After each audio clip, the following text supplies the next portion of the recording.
Un año más vamos a empezar nuestra campaña de renta, como viene siendo habitual, al inicio del mes de mayo. Y como ya hiciéramos el año pasado, ¿no? Creo que el año pasado estuviste tú también, pues está con nosotros don Óscar García Sargues, al que todos conocéis, pues ya nos ha acompañado en varias jornadas y al que sin más pues paso a cederle la palabra, que tenemos bastante que ver por delante. Muchas gracias. Bueno, pues nada, buenas tardes a todos. Como ha comentado Paco, pues nada, vamos a hacer un pequeño repaso otro año más de la campaña que os viene por delante. Yo lo que intento hacer siempre es un breve, partiendo de la liquidación del impuesto, pues bueno, ir viendo pues ahí las novedades y los fallos típicos y las cosas que más se suelen equivocar la gente en las declaraciones, ¿vale? Y repasar la renta, porque la renta vosotros la hacéis una vez al año, y luego las comprobaciones, que son casi todos los días ya, por eso, porque el impuesto, la renta está convirtiendo, en cuanto a normativa, no es de los más difíciles, pero yo creo que es el más comprobado. Empezamos con un pequeño resumen de las novedades para el 2013, que son para el 13. Nos han quitado la deducción por inversión en vivienda, ¿vale? Ahora veremos el régimen transitorio. También tenemos la novedad de los premios de las loterías, que ya no puede tocar siempre en los mismos pueblos y ciudades de España, ¿vale? Ahora lleva retención, está controlada. El rendimiento de actividades económicas se ha prorrogado esta reducción del 20%, también está para el 12 y se ha prorrogado para el 13. Las ganancias patrimoniales derivadas de transmisiones menores a un año ahora van a ir a base general, no a base del ahorro, como sabéis, que esto se ha hecho para evitar cosas especulativas, pero dependiendo de tu tipo de gravamen, incluso si no tienes un tipo de gravamen muy alto, de ir al 21 o 25 incluso vas a salir ganando, dependiendo, pues bueno, lo que haya. Y luego las novedades del Real Decreto Ley 4/2013, en el que el tema de la prestación por desempleo en la modalidad de pago única, desaparece la exención de los 15.500 y está exento todo. Y luego estos beneficios para los que se monten una nueva empresa, la reducción del 20% de los rendimientos netos de los 2 primeros años. Pero bueno, esto es para el 13, es para que os acordéis, porque a veces hay que planificar, y ya me meto en el 12, que es la que tenemos que hacer ahora y intentar hacerla lo mejor posible, ¿vale? Mirar, en cuanto a los contribuyentes no obligados a declarar, pues bueno, esto no ha cambiado nada. Fijémonos en esto sí, cuando hablamos de lo de trabajo, ¿no? Trabajo, un único pagador, 22.000 euros. Aquí está claro, rendimientos íntegros. Cuando es íntegro son, he ganado 22.000 euros brutos, 21.000, no estoy obligado. ¿Por qué lo digo? Porque luego lo comentaré, pero siempre lo he añadido ahora por si luego, como ya vamos más rapidito, para el mínimo, por descendientes y por ascendientes, lo de los 8.000 euros, que luego llegaremos, no son rendimientos íntegros, son íntegros menos gastos. Porque lo que hacemos todos es, claro, cuando es el ascendiente, que es la pensión no lleva gastos. La pensión mínima ahora eran los 8.200, no te puedes poner al ascendiente, pero el niño que ha ganado 8.200 euros, lo primero que decimos es 8.200, no me puedo poner el mínimo, no. Para el mínimo, aunque ya llegaremos, acordémonos, son los ingresos menos los gastos. Bueno, pues como sabéis, rendimientos íntegros del trabajo, bien 22.000, si hay más de un pagador y el segundo restante no superan los 1.500, seguimos en 22, y cuando los demás superan los 1.500, 11.200. Esto no ha cambiado, yo creo que no hay dudas, con lo cual, capital mobiliario más ganancias sujetas a retención, 1.600, y imputación de rentas inmobiliarias y 1.000 euros. Y la regla de cierre de contribuyentes que obtengan exclusivamente trabajo, porque en esta primera, como veis, no hay alquileres, no hay ganancias, no hay actividad económica. Oye, ¿y si yo tengo actividad económica? ¿Estoy obligado en todo caso? Pues hombre, en todo caso no. O si tienes alquileres, estás obligado en todo caso, no siempre, pero rendimientos de trabajo, más capital, más actividades económicas, más ganancias, que no superen los 1.000, no estás obligado. En cuanto superas 1.000 euros, estás obligado, como sabéis. Dos cosas importantes quería comentaros de aquí. Liquidaciones a no obligados a declarar, eso sí. Mirad, si un no obligado a declarar declara y se equivoca al hacer la declaración y le comprobamos, imaginaros que ha pedido una devolución de 200 euros y se ha dejado unos rendimientos del trabajo y le salía a ingresar 300. Pues un no obligado solo le podemos pedir que nos devuelva los 200 que le dimos, no que nos ingrese. Salvo que ese obligado haya aplicado su deducción por vivienda o planes de pensiones, con lo cual se ha convertido en obligado. Si le salía a devolver 200 pero se equivocó y ahora son a pagar 1.000, me tendrá que devolver los 200 y pagar 1.000. El no obligado que aplica deducción en vivienda o plan de pensiones se convierte en obligado y le podemos pedir todo igual que a cualquiera, ¿eh? El ordenador normalmente lo suele hacer bien siempre, pero por si acaso comprobémoslo, que a un no obligado no le pedimos dinero que no tiene que poner. Eso es lo primero que quería dejar claro. Y lo segundo, los no obligados a declarar con retenciones mal practicadas. Con estos, cuidado. Yo no sé si es el cliente típico de despacho, pero amigos, vecinos, familiares, amigos de los amigos que también son amigos nuestros en estas fechas, seguro que tenéis.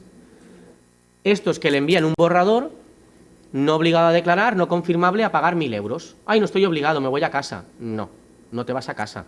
Te irás a casa, pero volverás. ¿Vale? Hacienda, allí se lo decimos. Digo, ¿por qué volverás? Porque, a ver, tú, si te han retenido bien tus rendimientos del trabajo de 20.000 euros, ¿por qué te tiene que salir a pagar 1.000 euros? No, te tendría que salir a pagar 50, 60 o 100 euros si tienes un inmueble vacío. ¿Por qué te tienes que pagar más? 1.000. Pues pueden pasar dos cosas. Las retenciones están mal hechas, clarísimo, y esas tiene que pagarlas alguien. Entonces, yo allí siempre les digo, obligado como tal no estás, pero vas a salir perdiendo. Elegir. Si tú has comunicado bien los datos al pagador, cosa rara, ¿vale? Que hayas hecho 145 bien, porque se hace tipo quiniela, si has acertado, pleno al 15 lo habrás hecho bien. Pues si lo has hecho bien alguna vez, entonces tú te vas a casa sin ningún problema. Pero nosotros liquidaremos a la empresa esas retenciones mal practicadas de 1.000 euros con sanción del 150% y que la empresa, por un tema extra tributario, digámoslo, te podrá pedir a ti trabajador. Entonces elegir. Si quieres cabrear a la empresa, no cabrearla, porque en cuanto mires a la empresa se van a cabrear. O sea, pero tú no tienes la culpa, eso está claro, ¿eh? Pero esas retenciones te las tenían que haber quitado a ti. Si las paga la empresa también es normal que te las pida. Y si tú has comunicado mal los datos al pagador, cosa bastante común normalmente, pues entonces a ti te liquidaremos con sanción del 150%. Con lo cual, que obligado estás. Recomendación, hagamos la renta sin sanción y sin tener problemas. Porque un obligado no puede tener que pagar 1.000 euros. Eso es que algo está mal. Y en la página siguiente, una cosa muy importante que se ha cambiado el criterio, creo que fue a final de la campaña del año pasado, que era lo que estaba haciendo, yo no lo veía lógico, pero era lo que decía tributos en aquel momento. ¿Qué pasaba si el niño presentaba la declaración dentro de plazo a devolverle 200 euros? Como sabéis, podemos aplicarnos también el mínimo por descendientes, aunque el hijo haga renta, siempre que no tenga rentas superiores a 1.800. Pero imaginaros que la presentaba con 2.000, 3.000 euretes y le devolvían 100 euros. Veía el borrador, se lo recibía con el WhatsApp y con todo eso que hacen ahora, a devolver 100 euros para el botellón de este fin de semana. La presenta y luego los padres decían, pues no puedes hacer la conjunta, con el mínimo me salía a mí mejor. Antes, dentro de plazo, decíamos que tampoco podíamos anular la declaración del niño, cosa que para mí era una burrada. Pues ahora se ha cambiado el criterio y dentro de plazo, solo dentro de plazo, puedo pedir anular la declaración del niño, él devuelve los 100 euros y yo me pongo el mínimo y la hago conjunta con mi mujer y con el hijo. ¿Vale? Dentro de plazo, fuera de plazo sí que no, pero dentro por lo menos, y el año pasado dentro se decía que no, que yo lo decía tributos, en una vinculante del 2005, ahora han cambiado de criterio, cosa que veo lógica. Y una novedad sí que es importante. Bueno, aquí tenéis las fechas. Una cosa que sí que os deja, yo creo que sí que puede ahorrar trabajo, es que tanto el borrador como el modelo 100 este año deja, si te sale a ingresar, aplazarlo, no el doble plazo, sino pedir un aplazamiento normal y corriente de recaudación. No te tienes que ir al mostrador de recaudación a hacer la cola, presentar la renta allí y todo el jaleo. Te da todas las opciones. A aplazamiento de un plazo de no sé cuánto, te deja todas las opciones, algunas incluso reconocimiento de deuda e imposibilidad de pago, es decir, ya lo del apremio del 20, todo. Entonces eso está bien porque te evita colas. Eso creo que no estaba por aquí puesto. No, eso creo que no estaba puesto, pero bueno. Eso nos evita jaleos, porque si no tienes que ir a hacer la cola del mostrador de recaudación. Y por último, en la página 9, tampoco sé si es lo que más gastáis vosotros, tenéis el borrador. ¿A quién se envía el borrador? A veces de estos rapiditos que no tienes que hacerle nada, vale la pena si tiene el borrador modificárselo, porque el borrador ya dice la palabra, es una cosa que hay que borrar, no vale. Hay que borrarla siempre, porque normalmente está mal, pues faltan cosas. Entonces, ¿qué es lo que pasa con todos los que el primer día le dieron a la tecla y fueron los primeros, y los primeros en hacerlo mal, normalmente? Bueno, pues ¿por qué os lo digo? Porque este año podemos meter muchas más cosas en el borrador, entonces rentas sencillitas, cada uno que sea a su comodidad. Fijaros, hasta ahora, si tenías una subvención en vivienda o una renta básica de emancipación, tenías que hacer renta. Ahora puedes meterla en el borrador. Bueno, si es añadirle solo eso, pues no tienes que meterlo en el programa. Yo uso cada uno la facilidad que tenga. También puedes meterle rentas inmobiliarias imputadas hasta 8 inmuebles, que muchos inmuebles tiene para tener perfil borrador, pero bueno, por si acaso. Y también podemos meter atribución de rentas de capital mobiliario e inmobiliario en el borrador. Pero bueno. Esto es comentario, el que le salga más rápido y el que no. Y luego otra cosa que yo creo que nadie va a tener. ¿Alguien ha hecho la actualización de balances? Nadie, ¿verdad? En toda España no ha contestado nadie que sí aún. ¿Vale? Pues bueno, si alguien la ha hecho, tiene que presentar el modelo 108 de actualización de balances y la renta a la vez por Internet. Como no lo ha hecho nadie en toda España, pues nada. Bueno, pues otra cosa de gestión del impuesto que tengamos clara, que yo creo que también está clara, pero conviene repasar, es el tema de las equivocaciones, las complementarias o la rectificación de autoliquidación.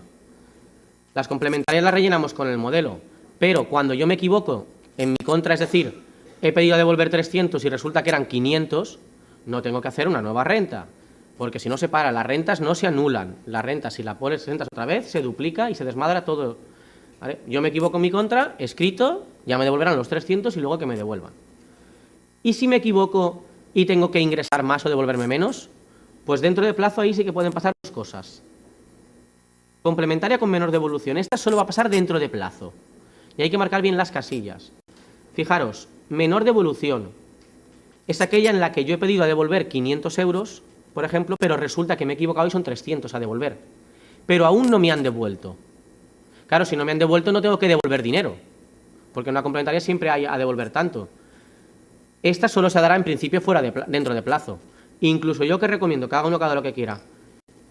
Si la presentas por internet no hay ningún problema, que será lo normal, pero ¿y si la llevas al banco, pues al cliente? No, yo la quiero ver, la llevo al banco, no sé qué. Pues igual cuando se la has hecho, no la han devuelto. Pero cuando la presenta al banco y le graban, ya la han devuelto, con lo cual su nueva renta también está mal, porque le han devuelto el dinero que no ha devuelto.